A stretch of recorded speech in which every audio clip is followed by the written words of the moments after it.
মাহফিল শেষে শুরু হবে। আমির হামজা ও দেখো রাশ্মিকা মান্দারকে নিয়ে যে সমালোচনা হচ্ছে এই ব্যাপারে একটু ব্যাখ্যা করবে। এ তো ওয়াজের অংশ না, আমি এ নাম তো জানিও না, কিন্তু কালকে আমি এই নাম শুনেছি অনলাইনে। কোন লাইনে? অনলাইনে। যে যা নিয়ে চর্চা করে তার মধ্যে সে জিনিসটা বেশি পরিচিত হয়। তবে হ্যাঁ, আমেরিকার প্রেসিডেন্ট ডোনাল্ড ট্রাম্প, এটা কি অটোমেটিক আমরা জেনেছি না জানি না? বাইডেন আগে ছিল, জানি না? সিরিয়ায় অভ্যুত্থান হলো, জানি না? মিডিয়ার কল্যাণে অনেক কিছু পরিমণির নাম আমরা জানি না? এগুলো আমরা তাদের ভালোবাসলেও জানি, না বাসলেও জানি।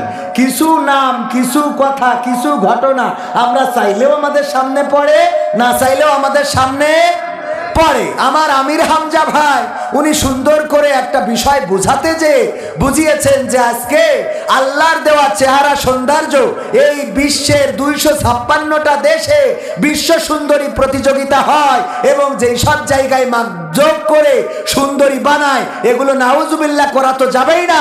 তবে এবার যে বিশ্ব সুন্দরী হয়েছে অনলাইনে তাকে দেখা যাবে, তার নাম নাকি রাশ্মিকা মান্দারা না ইন্দিরা গান্ধীরা, যাই হোক। এই লোক, এই মেয়েটা বলেছে যে আল্লাহু আকবার বলে একটু তাকায় দেখেন যে কেমন সুন্দর করে আল্লাহ বানাইছে। অথচ পৃথিবীর এদের থেকে বেশি সুন্দরী ছিল 5 জন রমণী, তার মধ্যে আমাদের আদি মাতা হাওয়া আলাইহিস সালাতু ওয়াস সালাম, বলেন সুবহানাল্লাহ। এরপরে ছিলেন মারিয়াম, তারপরে ছিলেন সারা আলাইহিস সালাতু ওয়াস সালাম, ইব্রাহিম আলাইহিস সালাতু ওয়াস সালামের স্ত্রী। এরপরে ছিলেন খাদিজা রাদিয়াল্লাহু তাআলা আনহা, এরপরে ফাতেমা বা আয়েশা রাদিয়াল্লাহু তাআলা আনহা এবং ফাতেমা রাদিয়াল্লাহু তাআলা আনহা। আল্লাহর নবীর কন্যার ঘটনাও তিনি ব্যাখ্যা করেছেন, বলেছেন এই ফাতেমা রাদিয়াল্লাহু তাআলা আনহা, এদের তো কি সুন্দরী চেহারা, পৃথিবীর মধ্যে তারা ছিল শ্রেষ্ঠ সুন্দরী। এই শ্রেষ্ঠ সুন্দরীরাও নিজেদেরকে প্রদর্শন করে বেড়ায় নাই, দেখাই নাই, বরং ফাতেমা রাদিয়াল্লাহু তাআলা আনহা ইন্তেকালের সময় বলেছেন, আমি মৃত্যুর পরে ওগো আলী তুমি আমার জানাজা করবা, গভীর রাতে আমার দেহের উপরে এমন কাপড় বিছায়ে রাখবা যেন কাপড়টা দেখেও কেউ বুঝতে না পারে যে আমি কতটুকু মোটা ছিলাম, আমাকে এমন ভাবে রাখবা যেন কেউ জানতে না পারে আমি কতটুকু লম্বা ছিলাম, আমাকে এমন ভাবে রাখবা পৃথিবীর মানুষ যেন কল্পনা করতে না পারে। ফাতেমা রাদিয়াল্লাহু তাআলা আনহা এই গড়নের ছিলেন, এই মাপের ছিলেন, এই লম্বা ছিলেন, এই ওজনের ছিলেন, এতটুকুও যেন না হয় অল্প মুষ্টিমেয় কিছু মানুষকে খবর দিয়ে, যারা খুবই কাছে তাদেরকে দিয়ে রাতের অন্ধকারে জানাজা পড়িয়ে আমাকে কবরস্থ করবা, আমার যেন পৃথিবীর কোনো মানুষ না দেখতে পায়, এমনকি কবরটা পর্যন্ত পৃথিবীর মানুষ যেন জানতে না পারে এটা ফাতেমা রাদিয়াল্লাহু তাআলা আনহার কবর। যে কবর থেকে বুঝতে পারে তাইলে মনে হয় এতটুকু লম্বা ছিল। কথা কি বোঝা গেছে? এই কথাটা বলতে যে উনি একটা নাম নিয়েছেন, আর অনলাইনে ষড়যন্ত্র, অনলাইনে প্রোপাগান্ডা, তার বিরুদ্ধে পরিকল্পনা করে ষড়যন্ত্র চালানো হচ্ছে, তার বিরুদ্ধে পরিকল্পনা করে লেগেছে আমার আমির হামজা ভাইয়ের পিছনে যারা লেগেছে তাদেরকে বলতে চাই, কাটিং করে শর্টকাট করে কোনো অংশ ছাড়বেন না। 2 ঘন্টা যদি একটা বক্তা কথা বলে এর মধ্যে অনেক কথা আসে না। আমি খেলা হবে বলেছি না বলি নাই? আমি বলেছি ওই বর্ডারে বিসি কেড়ে নিচ্ছে, বলেছি না বলি নাই? তো এর মধ্যে ভালো কথা বলেছি, ধরেন 2 ঘন্টার মধ্যে 1 ঘন্টা 50 মিনিট আর 10 মিনিট খারাপ কথা ধরে নেন বললাম। আপনি 10 মিনিট নিয়ে আলোচনা করছেন আর 1 ঘন্টা 50 মিনিট কোনে গেল? কথা কয় না? 10 ঘন্টা নিয়ে আলোচনা করেন, 1 ঘন্টা 45-50 মিনিট হারাই গেল জীবন থেকে। আপনারা তো ইচ্ছা করে অপেক্ষায় ছিলেন যে কোন ভুলটা করে আমরা সেই ভুলের দিনই ঢোল বাজানো শুরু করব। এইগুলো বাংলাদেশের জনগণ খায় না। আমির হামজার যে জনপ্রিয়তা, বাংলাদেশ আকাশচুম্বী জনপ্রিয়তা, যেখানেই যায় হাজার নয় লাখো তৌহিদি জনতার ঢল নামে। এটা কোনো কিছুর জন্য নয়, শুধুমাত্র আল্লাহর কোরআনের জন্য, বলেন ঠিক কিনা? সুতরাং এই জনপ্রিয়তাকে শেষ করা যাবে না। যারা পরিকল্পনা করে তার পিছনে লেগেছ, রাশ্মিকা মান্দিরা না ইন্দিরা যার নাম বলেছে, তুমি যদি আল্লাহর ওলি হও এই নাম তুমি জানলে কি করে? কথা কয় না? তুমি পরহেজগার আমি মানছি, ও পরহেজগার। কেমন পরহেজগার? এক দেওর ভাই থাকে মালয়েশিয়ায় বিদেশে, ভাবির সাথে বুঝতে পারিছেন, ভাবির সাথে এখন ওই একদিন এক রাত 2 রাত 5 রাত হঠাৎ করে এলাকার লোকজন বললো ও ভাবির সাথে তো বেকায়দা করছে, না এটা তো ধরতে হবে। যেদিন ঢুকেছে ঘরের মধ্যে অমনি সবাই যেয়ে দরজা আটকাইছে, ও পিছন দিয়ে তাড়াতাড়ি দিয়েছে দৌড়। এক বেড়া ফাঁকা ছিল, ফাঁকাতে বেরোয় এসে তারপরে ঘরে ঢুকে জায়নামাজ বিছাইয়ে তাহাজ্জুদে পড়ে রয়েছে, সিজদায় পড়ে রয়েছে। যেই লোকজন বলছে ওঠ, তা বলছে খেয়াল ওঠ, তা বলছে আমি সিজদায় রয়েছি না, তাহাজ্জুদে ডাকিস না এখন, আমি এখন এসকে পাগল, এসকে পাগল আগে ওঠ, তুই তো পরহেজগারে তো বুঝতে পারছি, এখন ব্যান্ড রাত্রি সিজদা দিচ্ছিস মানে তো তুই তো পরহেজগার, মানে কি তুই তো ওলিয়া উলিয়ার পর্যায়ে চলে গেছিস। কিন্তু দুঃখ হইলো তোর স্যান্ডেল জোড়া ভাবির খাটের তলে কেন? তুই তাহাজ্জুদ পড়া লোক, আমার তো মান কি অসুবিধে, তা তোর স্যান্ডেল ভাবির খাটের নিচে থাকলো কেন? তা যারা আমির হামজার এই নাম নিয়ে সমালোচনা করতে চাও যে এই নাম আমির হামজা জানলো কি করে, আমির হামজা না হয় খারাপ মানুষ, জানলো তুই জানলি কি করে? তোর স্যান্ডেল খাটের নিচেই কেন? কথা কি বোঝা গেছে? এই জন্য এইসব ফাঁদে মুসলমানরা পা দেয় না, ষড়যন্ত্রকারীরা ষড়যন্ত্র করতেই থাকে। বাংলাদেশের জনগণ বোঝে যে কাকে দরকার আর কাকে দরকার, কথা কয় না। আমার মিজানুর রহমান আজহারি ভাই যখন বললেন রাসূল 6 প্যাক ছিলেন, বডিটা বোঝাতে যে উনি শব্দটা ল্যাঙ্গুয়েজটা ইউজ করে ফেলেছিলেন। আল্লাহ মাফ করুন যদি এই শব্দ ইউজ করা বা এই ল্যাঙ্গুয়েজটা ব্যবহার করা অন্যায় হয়ে যায়, আল্লাহ তাকে ক্ষমা করুন। কিন্তু সেটাকে কেন্দ্র করে গোটা বাংলাদেশে একটা প্রোপাগান্ডা চালানো হয়েছিল। এই প্রোপাগান্ডায় জনপ্রিয়তা বেড়েছে না কমেছে? আপনি মিথ্যা প্রচার করে তো লাভ নাই। আল্লামা সাঈদীকে রাজাকার বানানো হয়েছে, ধর্ষক বানানো হয়েছে, জেনাকার বানানো হয়েছে, লুণ্ঠনকারী বানানো হয়েছে, চোর বানানো হয়েছে, ডাকাত বানানো হয়েছে, 13টা বছর কারাগারে রাখা হয়েছে। কিন্তু সেই আল্লামা সাঈদীর জানাজায় বাধা দেওয়া সত্ত্বেও যত মানুষ হয়েছে, এই দেশের জাতির পিতার জানাজায় এত হয় না, হয় নাই মানে কি? জানাজা পড়ার লোকই তো পাওয়া যায়, ঠিক না বেঠে? সুতরাং প্রোপাগান্ডা যত, জনপ্রিয়তা তত, আর প্রমোট করেন যত, লোক লাথি মারিয়ে পানিতে চুবাই তত। চুবাইছে না চুবাই না? তো বাংলাদেশ কিউ কাটি মারেগা? হ্যাঁ, তোমার সমস্যা কি হওয়া? তোকে ওই টিভিতে এসব উল্টোপাল্টা নিউজ প্রচার করে কোন দুঃখী? এ দেশে তো আমরা হিন্দু বৌদ্ধ খ্রিস্টান মানে অনেক আচ্ছা আছি। হ্যাঁ, আচ্ছা থাকে কেন? তা তোমারা ওদিকে কিউ জ্বলেগা? হ্যাঁ জ্বলে না, জ্বলে। আমাকে নেত্রী নিয়ে যাই ওখানে রাখলি কিসের জন্য? 16 বছর ধরে শাসন করিয়েছে আমাকে, নেত্রী তুই নিয়ে গেছিস, তোরও ও তোর জিনিস শয়তান কোথাকার। আমাকে নেত্রী আমাকে দেশে থাকবো, তুই নিয়ে দরকার কি নাই? আবার এখন তুমি আবার আমাকে দেশের পিছনে কাঠি করি বেড়াচ্ছ। চট্টগ্রামে মল্লখারা আর কান্তিস কারা মারলি আমাকে, মারলাম আমরা, আবার কাঁদতে চাও তোমরা? পাখা বকরার জায়গা খুঁজি পাও না, কাঠি খুলি দেনা পড়েগা তোমাকে, তোমাকে কাঠি खोलना पड़ेगा। इधर भी आएगा ना वो तुम्हारा देश लोग बोला वो बांग्लादेश आएगा, वो बॉर्डर को पास आएगा तो केसी दिए वो काटना पड़ेगा, आगे घैसांग करेगा तारपरे ढुकाएगा। हाँ पाकामो पैसा ना, ये बांग्लादेश शाहजलालेर बांग्लादेश है ना, तितुमीरेर बांग्लादेश, खानजहानेर बांग्लादेश, ये नरेंद्र मोदीर बांग्लादेश नहीं है भाई। वो तुम्हारा प्रोडक्ट जो सिलो से उधर भी चलिया गया था। हाँ इधर भी आसो खेला होबे, हाँ खेला होएगा, वो क्रिकेट ना से खेला आलादा खेला, आइसो काटाकाटी। हाँ धन्यवाद। হয়েছে সাংস্কৃতিক অনুষ্ঠান হয়েছে বাবা রে, ওরে বাবা সব করে দিলাম। আমার আমির সাহেব কোনো কথা বলবে, রিকোয়েস্ট আছে, প্রশ্ন আছে। হুজুর সুদ ঘুষ হারাম কেন, নতুন করে বলবো কেন? গানটা শোনাবো? সুদ ঘুষ হারাম সেটা নতুন করে বলবো কেন, সুদ ঘুষ হালাল তো নয় ভালো করে তুমিও জানো। জানি না সুদ ঘুষ হারাম সেটা নতুন করে বলবো কেন, সুদ ঘুষ হালাল তো নয় ভালো করে তুমিও জানো। সুদের টাকায় আজকে তুমি করছো বাড়ি, করছো ঘর, কি জবাব দেবে সেদিন যাবে যেদিন কবর ঘর। সুদের টাকায় আজকে তুমি করছো বাড়ি করছো ঘর, কি জবাব দেবে সেদিন যাবে যেদিন কবর ঘর। থাকতে সময় হও হুঁশিয়ার, থাকতে সময় হও হুঁশিয়ার, রবের হুকুম তুমি মানো, শুধু খুশি হালাল তো নয় ভালো করে তুমিও জানো। নামাজ ফরজ সেটা নতুন করে বলবো কেন, নামাজ দিনের খুঁটি ভালো করে তুমিও জানো। আজান হলে কেন তুমি চায়ের ঘরে থাকো বসে, কি জবাব দেবে সেদিন যাবে যেদিন কবর দেশে। আজান হলে কেন তুমি চায়ের ঘরে থাকো বসে, কি জবাব দেবে সেদিন যাবে যেদিন কবর দেশে।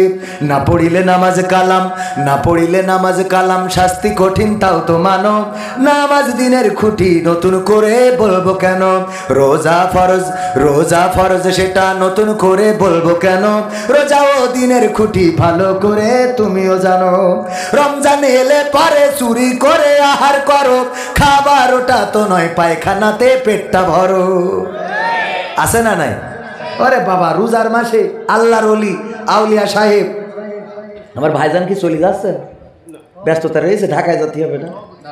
সভাপতি সাহেব ঢাকায় ব্যস্ততা রয়েছে তাই চলে যাচ্ছে। আমি তো মাহফিল এখনো শুরু করিনি, কিরাম চলে যাচ্ছে? তো তাহলে ওনারা থাকছে, আপনি শেষে শুরু করবেন ইনশাআল্লাহ। মাহফিল শেষে শুরু হবে ইনশাআল্লাহ। তাহলে সভাপতি সাহেবের আমরা বিদায় দিলাম। জনাব আলহাজ হযরত মাওলানা মোহাম্মদ আবুল হাসান ফারুকি সাহেব, চেয়ারম্যান মক্কা মদিনা হজ ট্রাভেল, হজ কাফেলা, মক্কা মদিনা হজ কাফেলা। চেনেন কিনা আপনারা? হজে যাওয়ার দরকার আছে না নাই? হজে যাওয়ার দরকার আছে না নাই? টাকা হয়, জমি কেনার টাকা হয়, জমি বন্ধক রাখারও টাকা হয়, কিন্তু একটু উমরায় যাবেন, আল্লাহ রাসূলের মক্কা মদিনায় যাবেন, ওই টাকা জীবনে হলো না। ঠিক না বে ঠিক? ওই টাকা জীবনে হয় না। এই জন্যে মক্কা মদিনা হজ ট্রাভেলস আমার সভাপতি, ওনার সাথে যোগাযোগ করি ঠাস করি চলে যাবেন, কোনো অসুবিধা নেই। হ্যাঁ ইনশাআল্লাহ। এরপরে তাইলে ও এই কথাগুলো না শেষ করলে আবার আমি ভুলে যাবো না। নামাজে রোজা ফরজ সেটা, ওই কথা বলছিলাম যে রোজার মাসে দেখবেন কিছু পীর সাহেব আছে, ওরা রোজা রাখে না কিন্তু ঘন ঘন থুতু ফেলে, মানে এমন ভাব করে ও দুটো রোজা একসাথে রয়েছে। এরপরে যে ইফতার, এই ধরেন ইফতারি মসজিদে ইফতারি দেয় যে মসজিদে, ওই আল্লাহর পীর সাহেব বসবে, এখানে একটা প্লেট এখানে একটা প্লেট, উনি মাঝখানে। অন্য মানুষ এসে কনফিউশনে পড়ে যায়, উনি চিন্তা করে এ লোক মনে হয় এই প্লেটের লোক, এটা বাদ দিয়ে এখান থেকে বসে, আর আমার অতিথি এসে মনে করে মনে হয় এই প্লেটের লোক, তো এটা বাদ রেখে এখান থেকে বসে। বসার পরে যে আজান দেয় অমনি কই দেখো নষ্ট হবে গো, এখানে লোক পায়, এইটা এটাই ডাইলে নিয়ে এইবার কুপা। পীর সাহেব আছে না নাই? আল্লাহ আল্লাহ হেদায়েত করো, বলে না আমিন। আবার জিজ্ঞেস যদি করা হয় তুমি রোজা থাকো, আগা গোড়া রোজা থাকি। আগা গোড়া মানে বছরের প্রথমটা আর শেষটা থাকি, এটা হলো আগা গোড়া। বছরের রোজার মাসের প্রথমটা আর শেষেরটা, মাঝখানে জয় বাংলা, জয় বাংলা বলার লোক নেই। আমার হাফিজুর রহমান সিদ্দিকী ভাই ওয়াজ করলো আর বাচ্চাও বললো, স্লোগান এমন হয়ে গেল যে তাকবীর থাকবে না, ওয়াজেও বলতে হবে জয় বাংলা। আছে স্লোগান। আল্লাহ যদি না চায়, সিরিয়ায় দেখে অভ্যুত্থান হয়ে গেল, কোথাকার আসাদ 1 বছর ধরে ক্ষমতা ধরে রেখেছিল, আসাদকে তাড়াইছে বাংলাদেশি স্টাইলে। প্রথমে শুরু করি শ্রীলঙ্কা, এরা পথ দেখাইতেছে কি করি কাপড় খুলতে হয়, কাপড় খুইলে একেবারে জাহিয়া পরাই ছেড়ে দিতেছে। আমরা তো তাও ভালো যে আমরা ওইগুলো ওইখানতে নিয়ে আইছি, কিন্তু ওইগুলো পরাই ছেড়ে দিন, ঠিক না বেঠে? তো এই অবস্থা ভাইয়েরা আমার। আর এখন সিরিয়ায় হয়ে গেল আন্দোলন, সিরিয়াবাসী বিজয় অর্জন করেছে, তাদের বাবার মূর্তি, জাতির জনকের মূর্তি লাঠি দিয়ে ভেঙে ফেলা হচ্ছে। ইসলামী রাষ্ট্রে কোন জায়গায় মূর্তি চলবে? জাতির পিতা কিরা? ইব্রাহিম। এর বাইরে কোন জাতির পিতা, নেতা, সেতা, খেতা আমরা মানি ভাইরা আমার। হুজুর আমির হামজা ও দেখো রাশমিকা মান্দারকে নিয়ে যে সমালোচনা হচ্ছে এই ব্যাপারে একটু ব্যাখ্যা করবে। তো এ তো ওয়াজের অংশ না, আমি এই নাম তো জানিও না, কিন্তু কালকে আমি এই নাম শুনেছি অনলাইনে। কোন লাইনে? অনলাইনে যে যা নিয়ে চর্চা করে তার মধ্যে সে জিনিসটা বেশি পরিচিত হয়। তবে হ্যাঁ, আমেরিকার প্রেসিডেন্ট ডোনাল্ড ট্রাম্প, এটা কি অটোমেটিক আমরা জেনেছি না জানি না? বাইডেন আগে ছিল, জানি না? সিরিয়ায় অভ্যুত্থান হলো, জানি না? মিডিয়ার কল্যাণে অনেক কিছু পরিমণির নাম আমরা জানি না? এগুলো আমরা তাদের ভালোবাসলেও জানি, না বাসলেও জানি। কিছু নাম, কিছু কথা, কিছু ঘটনা আমরা চাইলেও আমাদের সামনে পড়ে, না চাইলেও আমাদের সামনে পড়ে। আমার আমির হামজা ভাই উনি সুন্দর করে একটা বিষয় বুঝিয়েছেন যে আজকে আল্লাহর দেওয়া চেহারা সৌন্দর্য এই বিশ্বের 256টা দেশে বিশ্ব সুন্দরী প্রতিযোগিতা হয়, এবং যেই সব জায়গায় যোগ করে সুন্দরী বানায়, এগুলো নাউজুবিল্লাহ করা তো যাবেই না। তবে এবার যে বিশ্ব সুন্দরী হয়েছে অনলাইনে তাকে দেখা যাবে, তার নাম নাকি রাশমিকা মান্দারা না ইন্দিরা গান্ধীরা, যাই হোক, এই মেয়েটা বলেছে যে আল্লাহু আকবার বলে একটু তাকায় দেখে যে কেমন সুন্দর করে আল্লাহ বানাইছে। অথচ পৃথিবীর এদের থেকে বেশি সুন্দরী ছিল 5 জন রমণী, তার মধ্যে আমাদের আদি মাতা হাওয়া আলাইহিস সালাম, বলেন সুবহানাল্লাহ। এরপরে ছিলেন মারিয়াম, তারপরে ছিলেন সারা আলাইহিস সালাম, ইব্রাহিম আলাইহিস সালামের স্ত্রী। এরপরে ছিলেন খাদিজা রাদিয়াল্লাহু তাআলা আনহা, এরপরে ফাতেমা বা আয়েশা রাদিয়াল্লাহু তাআলা আনহা এবং ফাতেমা রাদিয়াল্লাহু তাআলা আনহা। আল্লাহর নবীর কন্যার ঘটনাও তিনি ব্যাখ্যা করেছেন, বলেছেন এই ফাতেমা রাদিয়াল্লাহু তাআলা আনহা, এদের তো কি সুন্দরী চেহারা, পৃথিবীর মধ্যে তারা ছিল শ্রেষ্ঠ সুন্দরী। এই শ্রেষ্ঠ সুন্দরীরাও নিজেদেরকে প্রদর্শন করে বেড়ায় নাই, দেখাই নাই, বরং ফাতেমা রাদিয়াল্লাহু তাআলা আনহা ইন্তেকালের সময় বলেছেন, আমি মৃত্যুর পরে ওগো আলী তুমি আমার জানাজা করবা, গভীর রাতে আমার দেহের উপরে এমন কাপড় বিছায়ে রাখবা যেন কাপড়টা দেখেও কেউ বুঝতে না পারে যে আমি কতটুকু মোটা ছিলাম, আমাকে এমন ভাবে রাখবা যেন কেউ জানতে না পারে আমি কতটুকু লম্বা ছিলাম, আমাকে এমন ভাবে রাখবা পৃথিবীর মানুষ যেন কল্পনা করতে না পারে। ফাতেমা রাদিয়াল্লাহু তাআলা আনহা এই গড়নের ছিলেন, এই মাপের ছিলেন, এই লম্বা ছিলেন, এই ওজনের ছিলেন, এতটুকু যেন না হয় অল্প মুষ্টিমেয় কিছু মানুষকে খবর দিয়ে, যারা খুবই কাছে তাদেরকে দিয়ে রাতের অন্ধকারে জানাজা পড়িয়ে আমাকে কবরস্থ করবা, আমার যেন পৃথিবীর কোনো মানুষ না দেখতে পায়, এমনকি কবরটা পর্যন্ত পৃথিবীর মানুষ যেন জানতে না পারে এটা ফাতেমা রাদিয়াল্লাহু তাআলা আনহার কবর। যেই কবর দেখে বুঝতে পারে তাইলে মনে হয় এতটুকু লম্বা ছিল। কথা কি বোঝা গেছে? এই কথাটা বলতে যে উনি একটা নাম নিয়েছেন, আর অনলাইনে ষড়যন্ত্র, অনলাইনে প্রোপাগান্ডা, তার বিরুদ্ধে পরিকল্পনা করে ষড়যন্ত্র চালানো হচ্ছে, তার বিরুদ্ধে পরিকল্পনা করে লেগেছে। আমার আমির হামজা ভাইয়ের পিছনে যারা লেগেছে তাদেরকে বলতে চাই, কাটিং করে শার্টকাট করে কোনো অংশ ছাড়বেন না। 2 ঘন্টা যদি একটা বক্তা কথা বলে এর মধ্যে অনেক কথা আসে না। আমি খেলা হবে বলেছি না বলি নাই? আমি বলেছি ওই বর্ডারে বিসি কেড়ে নিচ্ছে, বলেছি না বলি নাই? তো এর মধ্যে ভালো কথা বলেছি, ধরেন 2 ঘন্টার মধ্যে 1 ঘন্টা 50 মিনিট আর 10 মিনিট খারাপ কথা ধরে নেন বললাম। আপনি 10 মিনিট নিয়ে আলোচনা করছেন আর 1 ঘন্টা 50 মিনিট কোনে গেল? কথা কয় না? 10 ঘন্টা নিয়ে আলোচনা করেন, 1 ঘন্টা 45-50 মিনিট হারাই গেল জীবন থেকে। আপনারা তো ইচ্ছা করে অপেক্ষায় ছিলেন যে কোন ভুলটা করে আমরা সেই ভুলের দিনই ঢোল বাজানো শুরু করব। এইগুলো বাংলাদেশের জনগণ খায় না। আমির হামজার যে জনপ্রিয়তা, বাংলাদেশ আকাশচুম্বী জনপ্রিয়তা, যেখানেই যায় হাজার নয় লাখো তৌহিদি জনতার ঢল নামে। এটা কোনো কিছুর জন্য নয়, শুধুমাত্র আল্লাহর কোরআনের জন্য, বলেন ঠিক কিনা? সুতরাং এই জনপ্রিয়তাকে শেষ করা যাবে না। যারা পরিকল্পনা করে তার পিছনে লেগেছো, রাশমিকা মান্দিরা না ইন্দিরা, যার নাম বলেছে, তুমি যদি আল্লাহর ওলি হও এই নাম তুমি জানলে কি করে? কথা কয় না? তুমি পরহেজগার আমি মানছি, ও পরহেজগার। কেমন পরহেজগার? এক দেওর ভাই থাকে মালয়েশিয়ায় বিদেশে, ভাবির সাথে, বুঝতে পারিছেন, ভাবির সাথে এখন ওই একদিন 1 রাত 2 রাত 5 রাত হঠাৎ করে এলাকার লোকজন বললো ভাবির সাথে তো বেকায়দা করছে না, এটা তো ধরতে হবে। যেদিন ঢুকেছে ঘরের মধ্যে অমনি সবাই যেয়ে দরজা আটকাইছে, ও পিছন দিয়ে তাড়াতাড়ি দিয়েছে দৌড়। এক বেড়া ফাঁকা ছিল, ফাঁকাতে বেরোয় এসে তারপরে ঘরে ঢুকে জায়নামাজ বিছায়ে তাহাজ্জুদে পড়ে রয়েছে, সিজদায় পড়ে রয়েছে। যেই লোকজন বলছে ওঠ, তা বলছে খেয়াল ওঠ, তা বলছে আমি সিজদায় রয়েছি না, তাহাজ্জুদে ডাকিস না এখন। আমি এখন এসকে পাগল, এসকে পাগল আগে ওঠ, তুই তো পরহেজগারে তো বুঝতে পারছি। এখন ব্যান রাত্রি সিজদা দিচ্ছিস মানে তো তুই তো পরহেজগার, মানে কি তুই তো ওলিয়া উলিয়ার পর্যায়ে চলে গেছিস। কিন্তু দুঃখ হইলো তোর স্যান্ডেল জোড়া ভাবির খাটের তলে কেন? তুই তাহাজ্জুদ পড়া লোক, আমার তো মান কি অসুবিধে, তা তোর স্যান্ডেল ভাবির খাটের নিচে থাকলো কেন?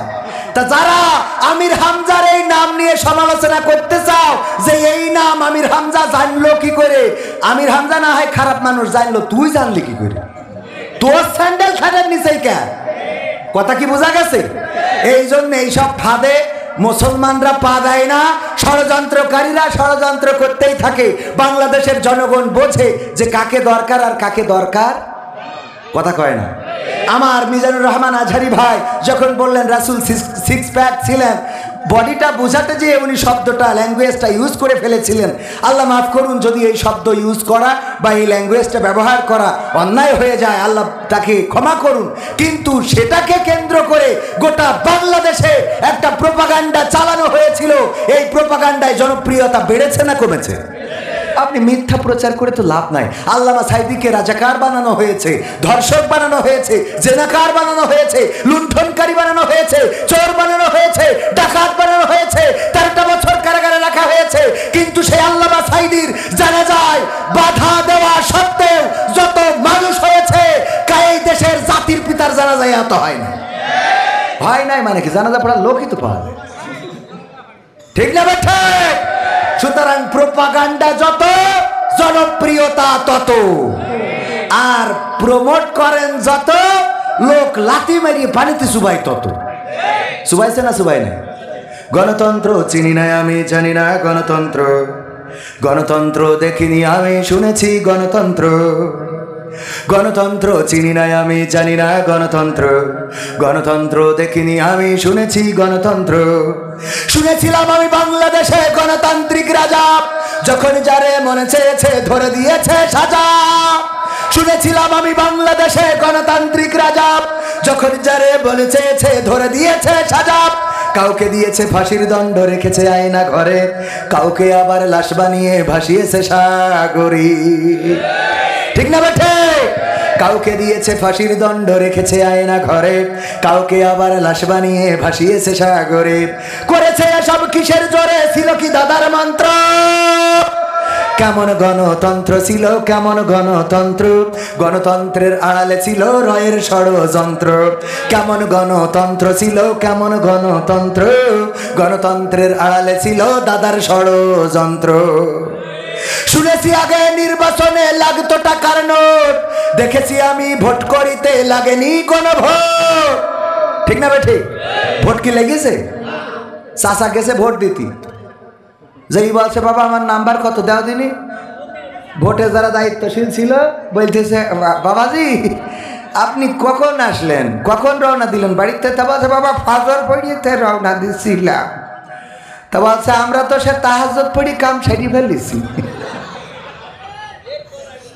তাহাজ্জুদ পড়ি আমার ভোটটাও কি দিয়া হয়ে গেছে বাবা? হ্যাঁ আপনারটা দেওয়া হয়ে গেছে। তো বলছে বাবা তাহলে একটু ওই কালি লাগাইয়ে দাও, নাই বৌমা করবার না আমি ভোট দিতে পারি না। তো কালি লাগাইতেছে, চলে আসছে, বলছে চাচা শোনেন। আব্বা ডাকছেও কেন বাবা? বলছে চাষিরটাও বলো হয়ে গেছে। তোমার চাষিও ভোট দিয়ে গেছে? গেছে। হ্যাঁ গো, কত বড় নেব খারাপ তোমার চাষি গো। আল্লাহ তুমি ওর কবরে তো চোখের আগুন জ্বালাও আল্লাহ, ও কত বড় নেব খারাপ আল্লাহ। বল চাষা কি হয়েছে? এত দুঃখ চাষির ভরে? ওরে বাপুরে ও 12টা বছর হইল মরে গেছে, এসে যখন ভোট দেখেছে তা আমার সাথে দেখা করে যাবে না? আমার সাথে দেখা না করে চলে গেছে বুড়ি আমার, ওর সাথে আমি হাসরে জান্নাতে থাকতে চাই রে গো বাবা।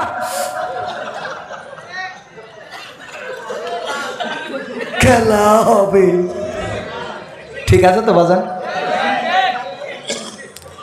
শুনেছি আগে নির্বাচনে লাগতো টাকার নোট, দেখেছি আমি ভোট করিতে লাগেনি কোনো ভোট।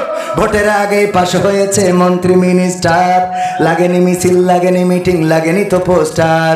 ভোটের আগে পাশ হয়েছে মন্ত্রী মিনিস্টার, লাগেনি মিছিল লাগেনি মিটিং লাগেনি তো পোস্টার। নির্বাচন কমিশন ছিল ইন্ডিয়ান কোন যন্ত্র, কেমন গণতন্ত্র ছিল কেমন গণতন্ত্র, গণতন্ত্রের আড়ালে ছিল দাদার ষড়যন্ত্র। কেমন গণতন্ত্র ছিল কেমন গণতন্ত্র, গণতন্ত্রের আড়ালে ছিল রয়ের ষড়যন্ত্র। বিরোধী দল যারা সংসদে ছিল তারা ছিল পোষা ময়না, দেশ জ্বলে পুড়ে হয়েছিল ছাই তবুও তো কিছু কয় না। বিরোধী দল যারা সংসদে ছিল তারা ছিল পোষা ময়না, দেশ জ্বলে পুড়ে হয়েছিল ছাই তবুও তো কিছু কয় না। শাসনে ছিল না সততা নিষ্ঠা, বিচারের ছিল না মান, সংসদে বুঝি তাই শোনা যেত মমতাজের গান। শাসনে ছিল না সততা নিষ্ঠা, বিচারের ছিল না মান, সংসদে বুঝি তাই শোনা যেত মমতাজের গান। বিরোধী দল নাই ওটা তো ছিল ডিজিটাল ষড়যন্ত্র, কেমন গণতন্ত্র ছিল কেমন গণতন্ত্র, গণতন্ত্রের আড়ালে ছিল দাদার ষড়যন্ত্র। কেমন গণতন্ত্র ছিল কেমন গণতন্ত্র, গণতন্ত্রের আড়ালে ছিল মোদির ষড়যন্ত্র। নায়েবে রাসূল কোরআনের পাখি বলতো মানুষ যারে, 13টি বছর সেই মানুষের রেখেছিল কারাগারে। নায়েবে রাসূল কোরআনের পাখি বলতো মানুষ যারে, 13টি বছর সেই মানুষের রেখেছিল কারাগারে। কোরআনের কথা বলতে গেলেই করতো গ্রেফতার, ইসলামী বই কোরআন হাদিস করতো যে উদ্ধার। ইসলামের কথা বলতে গেলেই করতো গ্রেফতার, ইসলামী বই কোরআন হাদিস করতো যে উদ্ধার। ও সবে নাকি থাকতো লেখা নাশকতার মন্ত্র, কেমন গণতন্ত্র ছিল কেমন গণতন্ত্র, গণতন্ত্রের আড়ালে ছিল দাদার ষড়যন্ত্র আমার। কেমন গণতন্ত্র ছিল কেমন গণতন্ত্র, গণতন্ত্রের আড়ালে ছিল মোদির ষড়যন্ত্র। ঠিক না বেঠে? হাত উঁচু করে বলেন ঠিক না বেঠে? নারায়ে তাকবীর, আল কোরআনের আলো, আল হাদিসের আলো, আমার নেতা তোমার নেতা। নারায়ে তাকবীর। শাহজালালের বাংলায় ইসকনের ঠাই নাই, শাহজালালের বাংলায় ইসকনের ঠাই নাই, নরেন্দ্র মোদীর ঠাই নাই, সন্ত্রাসীদের ঠাই নাই। নারায়ে তাকবীর। ওগো আমার ভাইরা, রাত অনেক গভীর হয়েছে, আরো একটু সময় আপনাদের কাছ থেকে চেয়ে নেব, দিতে রাজি আছে? রাজি আছে? কারা কারা রাজি দেখতে চাই? সময় দিবেন কিসের জন্য? কোরআনের জন্য, কবির বিন সামাদের জন্য নয়।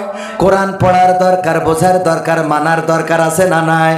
বাংলার জমিনে কোরআন কায়েম করার দরকার আছে না নাই?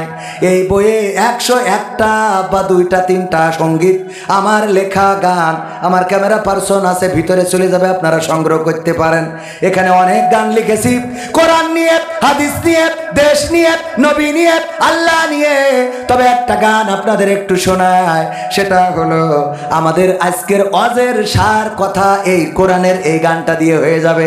কোরআন পড়তে ভালো লাগে, কোরআন শুনতে ভালো লাগে, কোরআন জানতে ভালো লাগে, কোরআন মানতে ভালো লাগে না। ঠিক না বেঠে? ঠিক না বেঠে? কোরআন পড়তে ভালো লাগে, কোরআন শুনতে ভালো লাগে, কোরআন জানতে ভালো লাগে, কোরআন মানতে ভালো লাগে না। নামাজেতে পড়লে কোরআন মনটা শীতল হয়, কারির পিছে সুর, কারির মুখে শুনলে কোরআন আত্মা ঠান্ডা হয়। নামাজেতে পড়লে কোরআন মনটা শীতল হয়, কারির পিছে শুনলে কোরআন প্রাণ জুড়িয়ে যায়। সেই কোরআনের ব্যাখ্যা দিলে কলিজাতে আগুন জ্বলে। আছে না নাই? কথা কয় না। সেই কোরআনের ব্যাখ্যা দিলে অন্তরেতে আগুন জ্বলে, বিরোধিতাও চলে কেন তা জানি না। কোরআন পড়তে ভালো লাগে, কোরআন শুনতে ভালো লাগে, কোরআন জানতে ভালো লাগে, কোরআন মানতে ভালো লাগে না।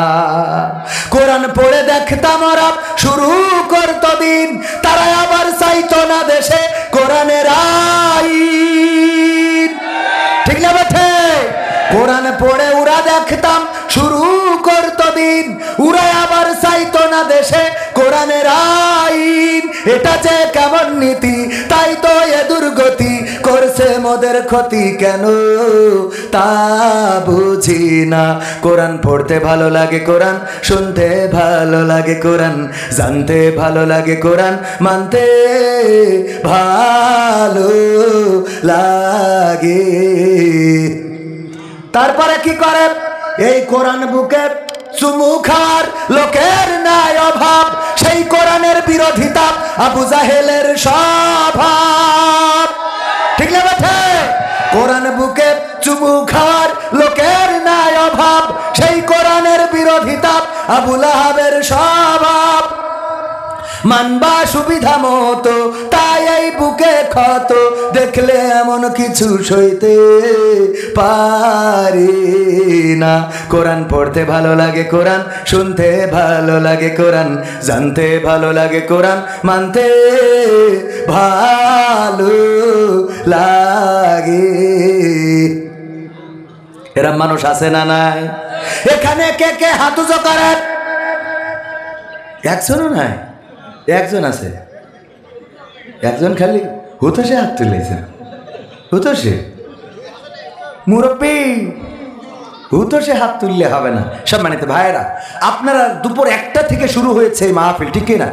দুপুর 1টা থেকে শুরু হয়ে এখন পর্যন্ত, তার মানে সবাই ক্লান্ত শ্রান্ত, আপনারা বোরিং হয়ে গেছেন অনেকেই। আমরা সময় আর নেব না, অল্প সময় নেব। আমার যুবকদের জন্য আরো কিছু গান গাওয়া দরকার ছিল, কুপাকুপি গান। তুমি যার লাগে আইএমবি ভর, তার তো বাটন ফোন দরকার ছিল না? আজকালকের ছেলেরা বই নিয়ে আর বসে না, ও বাবা গুগলে সার্চ করিয়া পড়ি। ঠিক না বেঠে? অনেক গান কত শোনাবো? সমাধান খুঁজে খুঁজে ক্লান্ত হয়েছো যারা, কোরআনের সাথে যারা করবে দ্বন্দ্ব, তাদের সাথে খুব হবে না আপোষ। কত মানে খালি মনের মধ্যে হচ্ছে যে আরো শোনা, আরো শোনা, আরো। কিন্তু আপনাদের কষ্টের দিকে তাকিয়ে আমাদের শেষ করতে হবে। কিন্তু তার আগে আমি শুরু করিনি, এবার শুরু করব। সম্মানিত ভাইয়েরা, সওয়ালপাড়া দাখিল মাদ্রাসা ও হাফেজিয়া মাদ্রাসার উদ্যোগে আয়োজিত ইসলামী সাংস্কৃতিক অনুষ্ঠান ও ওয়াজ মাহফিলের শ্রদ্ধাভাজন সভাপতি জনাব আলহাজ হযরত মাওলানা মোহাম্মদ আবুল হাসান ফারুকী সাহেব, চেয়ারম্যান মক্কা মদিনা হজ কাফেলা। উপস্থিত আছেন প্রধান অতিথি ডাক্তার মোহাম্মদ ফজলুর রহমান সাইদ, যিনি আমির গণমানুষের নেতা, বাংলাদেশ জামাত ইসলামী জয়পুরহাট জেলা শাখার শ্রদ্ধাভাজন আমির সাহেব। এছাড়া আর অন্যান্য নেতৃবৃন্দ আলোচনা করেছেন হাফেজ মাওলানা মোহাম্মদ আবু সালেহ সিদ্দিকী, সার্বিক পরিচালনায় রয়েছেন আব্দুল মজিদ সাহেব। স্টেজে আরো গণ্যমান্য ব্যক্তিবর্গ, আমার সামনে উপবিষ্ট দিনদার ইমানদার মুসলমান ভাই বাবাজিরা, আমার দাঁড়ানো কলিজার টুকরা যুবকেরা। আমি মাহফিলে গেলে যুবকদের সংখ্যা বেশি পাই, আমার যুবকদেরকে আমি কলিজার চেয়ে বেশি ভালোবাসি, কারণ কবির বিন সামাদ এত দূর আসার পিছনে আমার এই যুবকদের ভূমিকা অনেক বেশি। সুতরাং আমি তোমাদেরকে ভালোবাসি, আমার যুবকেরা। এছাড়া পর্দার অন্তরালে রয়েছেন আমার মা বোনেরা, মাইকের আওয়াজ যারা শুনছেন, সবাইকে আনুষ্ঠানিকভাবে সালাম জানাচ্ছি। আসসালামু আলাইকুম রাহমাতুল্লাহি তাআলা ওয়া বারাকাতুহু। আমরা আল্লাহর শুকরিয়া আদায় করছি যে আল্লাহ আমাদের এখানে আসার বসার তৌফিক দান করেছেন। বলছি আলহামদুলিল্লাহ। নবী মুহাম্মদ সাল্লাল্লাহু আলাইহি সাল্লামের প্রতি দুরূদ এবং সালাম, শহীদানদের আত্মার মাগফিরাত কামনা করে আমি আপনাদের এখন যেটা বলতে চাই, আজকের মাহফিলের প্রধান অতিথি অত্যন্ত ধৈর্য নিয়ে এতক্ষণ পর্যন্ত আমাদের মাঝে বসে রয়েছেন বিশিষ্ট আলেমে দ্বীন, গণমানুষের নেতা, ইসলামী আন্দোলনের অন্যতম নেতা, আমাদের রাহবার প্রিয় ভাজন ডাক্তার মোহাম্মদ ফজলুর রহমান সাইদ সাহেব। আমি মুহতারামকে একটু সালাম বিনিময় করার জন্য মাহফিলের পক্ষ থেকে বিনীতভাবে অনুরোধ জানাচ্ছি।